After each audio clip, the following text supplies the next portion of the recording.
The story of how the Messerschmitt Bf-109 came to shape Israel's first fighter force begins long before Israel itself existed, rooted in the interwar ambitions of Germany and the brutal realities of total war. Conceived in the early 1930s, the Messerschmitt Bf-109 emerged from a Germany determined to rebuild its military power in defiance of post-World War I restrictions. Designed by Willy Messerschmitt, the aircraft reflected a new philosophy in fighter-designed compact, lightweight, and optimized for speed and climb rather than endurance or pilot comfort. When it first flew in 1935, it represented a sharp break from the biplanes and transitional monoplanes still common across Europe. As Germany roamed, the Bf-109 became the Luftwaffe's primary single-seat fighter, evolving rapidly as war loomed. Early variants entered service during the Spanish Civil War, where they provided invaluable combat data and exposed both strengths and weaknesses. These lessons shaped the aircraft that would enter World War II in 1939.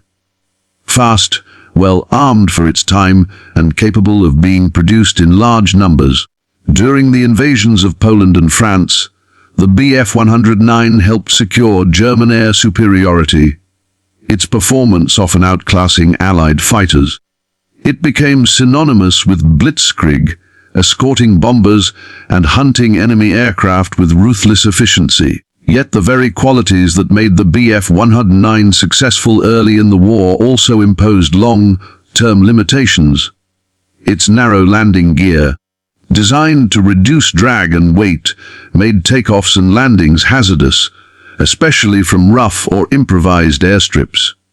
As the war progressed, successive upgrades added heavier weapons, more armor, and increasingly powerful engines, pushing the airframe to its limits.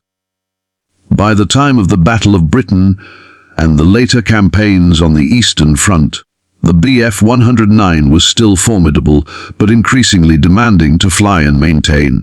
Germany's expanding war effort placed enormous strain on its industrial base. To sustain fighter production under constant Allied bombing, manufacturing was dispersed across occupied Europe. Czechoslovakia, with its skilled workforce and established aviation industry, became a crucial hub. Factories there produced components and assembled complete Bf-109 airframes, particularly during the later stages of the war. As conditions deteriorated in 1944 and 1945, production became chaotic. Aircraft were rushed off assembly lines, often incomplete, as Germany fought a losing battle on multiple fronts. When the Third Reich collapsed in May 1945, these factories and stockpiles were abruptly cut off from their original purpose. Scattered across hangars and warehouses were partially completed fighters, spare parts, tools, and blueprints, material evidence of a war machine that no longer existed. For the newly re-established Czechoslovak state, these remnants presented both a challenge and an opportunity. The country needed to rebuild its economy and its armed forces, and aviation was one of the few sectors where it possessed immediate, tangible assets. Rather than scrap the unfinished aircraft, Czechoslovak authorities chose to complete them. Initially, the intention was straightforward: finish the Bf-109s using available components and adapt them for post-war service. But this plan quickly encountered obstacles. The sophisticated Daimler-Benz engines that powered the fighter were in short supply, damaged, or entirely unavailable. Wartime destruction and post-war dislocation made replacement parts scarce. Engineers were forced to improvise, using whatever could be salvaged or substituted. This moment marked a critical turning point in the Bf-109's post-war journey. What had been a symbol of German air power was now stripped of its original context, its ideological meaning dissolved by defeat. The airframes themselves, however, retained their aerodynamic shape and combat potential. They were no longer instruments of conquest, but industrial artifacts awaiting a new role. In the unstable political climate of post-war Europe, weapons quickly became commodities, traded and transferred according to emerging alliances and urgent needs. The transformation of the Messerschmitt Bf-109 from a frontline Luftwaffe fighter into Israel's first combat aircraft was defined not by careful redesign, but by improvisation under extreme constraints. In post-war Czechoslovakia, engineers faced the challenge of completing fighter airframes without access to the precise components that had made the original aircraft successful. The most critical absence was the Daimler-Benz DB605 engine, the heart of the later Bf-109 variants. These engines were either destroyed, seized, or rendered unusable by the chaos of Germany's collapse. What remained in sufficient numbers was the Junkers Jumo 211, a reliable but fundamentally mismatched power plant originally designed for bombers such as the Ju-87 and Ju-88. Installing this engine into a fighter airframe created an aircraft that was mechanically functional but aerodynamically compromised. The Jumo 211 was heavier, produced different torque characteristics, and required a larger propeller. This shifted the aircraft's center of gravity forward, altering its handling in ways that could not be fully corrected. The resulting fighter, designated the Avia S.199, retained the unmistakable silhouette of the Bf-109, but its flying qualities were dramatically changed. On the ground, the aircraft was dangerous. The Bf-109's narrow landing gear had always been a weakness even in German service. With the heavier engine and increased torque, the S.199 became notoriously unstable during takeoff and landing. Sudden swings, ground loops, and nose-overs were common, especially on rough or improvised airstrips. For pilots transitioning from trainers or transport aircraft, the S.199 offered little forgiveness. Accidents were frequent, sometimes fatal, even before the aircraft reached combat. In the air, performance was uneven. The S.199 was slower than late, wore Allied fighters and climbed more sluggishly than its German predecessors. Its controls were heavier and its response less precise, particularly at low speeds. Yet it still possessed one critical advantage. It was a single-seat, armed fighter capable of offensive action. Its standard armament included synchronized machine guns mounted above the engine, supplemented in some configurations by additional wing-mounted weapons. While vibration and synchronization issues sometimes plagued the guns, the aircraft could still deliver lethal firepower against ground targets and enemy aircraft caught at a disadvantage. For Israel in 1948, these limitations mattered less than availability. At the moment of independence, the country faced invasion by multiple armies while lacking any meaningful air defense. International embargoes prevented legal acquisition of modern aircraft, leaving few options. The S.199, despite its flaws, was immediately obtainable and could be flown into combat within weeks. Its lineage from the Bf-109 meant that, at the very least, it was built around a combat-proven airframe designed to survive high stresses and battlefield damage. Training posed another severe challenge. Many of the pilots who would fly these aircraft had limited experience on high-performance fighters. Transitioning to a machine as temperamental as the S.199 demanded skill, discipline and courage. Manuals were incomplete, spare parts scarce, and maintenance crews often learned through trial and error. Every sortie carried the risk of mechanical failure or pilot error, yet missions continued because the alternative was to surrender the skies entirely.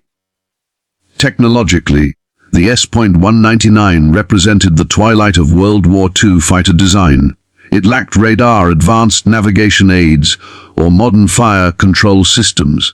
Its cockpit was cramped, visibility restricted by the long nose and heavy framing, and instrumentation minimal. Yet these shortcomings were typical of late war fighters, and pilots relied on visual navigation, dead reckoning, and instinct. In this sense, the aircraft was a pure expression of WWII aviation, raw, mechanical, and unforgiving. The paradox of the S.199 lay in its dual identity. It was both a degraded version of a once elite fighter and a crucial instrument of survival. Its German origins were unmistakable, but its purpose had been completely transformed. Where the Bf-109 had once escorted bombers and enforced air superiority for an aggressive power, its descendant now flew defensive missions, buying time and space for a nation struggling to survive its first days. The Avia S.199 entered combat at a moment when timing mattered more than technical excellence. In May 1948, as Israel declared independence, hostile armies advanced from multiple directions, and the new state possessed almost no means to contest the air. There were no layered defenses, no trained interceptor squadrons, and no depth to absorb losses. Into this vacuum stepped a handful of fighters descended from a World War II design, flown by pilots who understood that simply appearing over the battlefield could alter events on the ground. The first combat sorties flown by the Avia S.199 were improvised and urgent. Missions were planned hastily, often without radios, proper maps, or reliable intelligence. Aircraft took off from rough desert strips carved out of farmland, loaded with minimal fuel and weapons. Pilots were ordered not to seek air superiority in the classic sense, but to strike advancing columns, disrupt supply routes, and, most importantly, signal that Israel possessed an operational air arm. These early attacks were crude by World War II standards. Low-level strafing runs replaced coordinated bombing, and precision gave way to intimidation. Yet the psychological impact was immediate. Enemy forces, many of which had assumed Israel lacked any combat aircraft, suddenly faced fighters attacking from the air. Columns dispersed, movements slowed, and caution replaced momentum. In the opening days of the war, this hesitation proved invaluable, buying time for ground forces to reorganize and defensive lines to solidify. The cost was high. The S.199's unforgiving handling took a steady toll on pilots, even in non-combat situations.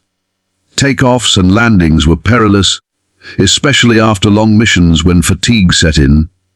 Mechanical failures were frequent, spare parts scarce, and maintenance crews worked under extreme pressure to keep aircraft flying. Some losses occurred without any enemy contact at all, reinforcing the aircraft's grim reputation among those assigned to it.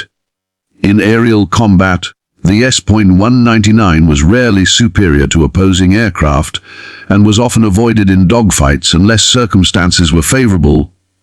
Pilots relied on surprise, altitude, and quick disengagement rather than prolonged engagements. When used as a fighter-bomber, its limitations were more tolerable. Against ground targets, speed and the ability to deliver even modest firepower were enough to achieve tactical effects.